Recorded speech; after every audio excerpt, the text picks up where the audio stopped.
Ce sont 6 mois de travail avec les services de l'État, Madame la préfète, son directeur de cabinet, mais aussi la préfecture de police, nos partenaires, la Croix-Rouge, la réserve citoyenne, bref. C'est ce matin 2200 personnes à peu près qui ont été évacuées de belle manière, dans de très bonnes conditions. Au moment où on se parle, près de 300 habitants sont dans un gymnase avec tout ce qu'il faut pour passer le temps, à manger, des jeux pour les enfants. Bref, on essaye de faire en sorte que cette journée, qui est une journée historique pour la ville d'Alfortville et ses habitants, se passe de la meilleure manière. Et ça a très bien commencé puisque le foudroyage, avec seulement 15 petites minutes de retard, s'est extrêmement bien passé. Dès demain matin, des entreprises vont être mandatées. Je donne par exemple l'exemple du cimetière qui est juste maintenant. C'est bientôt les fêtes de la Toussaint. Évidemment que nous allons aller nettoyer toutes les pierres tombales de la poussière qui aurait pu se déposer. Alors les gravats, à partir de la semaine prochaine, vont être emmenés chaque jour à raison de 30 camions par jour jusqu'à la Seine pour être emmenés par barge et ensuite dans des centres pour traiter les déchets. Donc c'est un enlèvement très vertueux que nous avons voulu avec finalement peu de camions sur peu de temps, le temps d'aller jusqu'au quai de Seine. Mais évidemment que nos habitants de ce quartier qui ont passé peut-être toute leur vie avec leurs enfants étaient émus.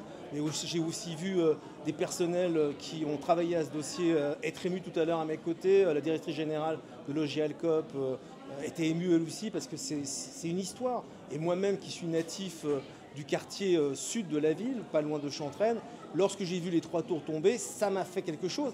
Mais en même temps, ma responsabilité, c'est de ne pas rester de manière à ne rien faire. On n'est pas élu pour ça. Et moi, ce que je souhaite, c'est de transformer dans une densité harmonieuse la commune d'Alfortville. Et je crois que les habitants s'en rendent compte.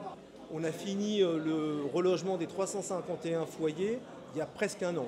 Donc évidemment, on ne pouvait pas commencer le curage, désamiantage, de vider finalement les 3 tours de 18 étages. Ce qui s'est passé ce matin, c'est qu'on a foudroyé par la base et c'est le béton qui s'est écroulé. Mais nos résidents ont été tous relogés sur la commune, là où ils souhaitaient. Ça a été accompagné par les services de Logial de très bonne manière. Alors là, on va rentrer dans la phase de déblaiement. Ensuite, c'est la SPLA de Grand Paris Sud-Est Avenir qui va commencer à la coordination du chantier, puisqu'on aura à la fois du logement social, du logement intermédiaire et de l'accession à la propriété.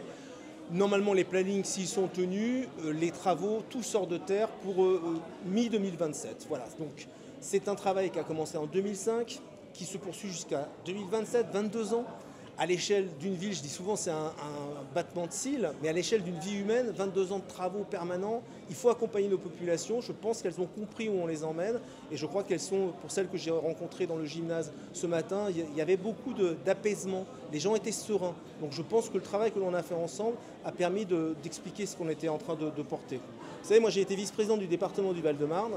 Et ce qui fait la singularité du Val-de-Marne, c'est qu'à l'époque, Christian Favier, le président du département, avait mis sur la table une enveloppe de 180 millions d'euros pour les 18 projets de renouvellement urbain, ce qui était assez singulier pour un département parce que tous ne le font pas. Donc on a toujours été accompagnés et c'est vrai qu'il y a un écosystème dans notre département où, quelles que soient les opinions politiques, on partage des projets communs pour faire avancer nos populations.